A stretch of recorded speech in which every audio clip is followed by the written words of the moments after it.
So if you are actively making choices that are selfish, knowing that it's going to hurt the marriage or your wife, you're right. If you are choosing to do those things in the moment, knowing that it's not going to be good for the relationship, even though it's good for you in the moment, your wife deserves better. I wonder how many people in the moment when they're getting high, because I have an addictive, and fuck me, I have an addictive personality. Mm-hmm. I don't think about shit like that.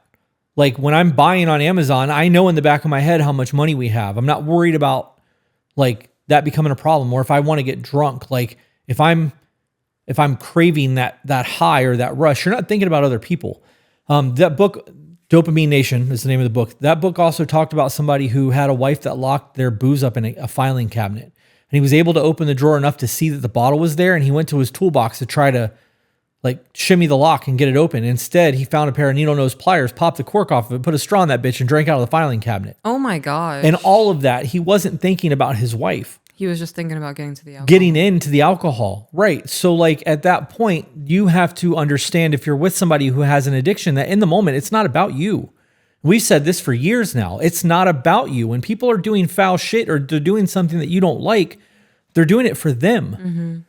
And that dopamine hit is no different. I agree. I want to touch on, and my brain continues to tell me that I'm not and that I don't deserve my wife.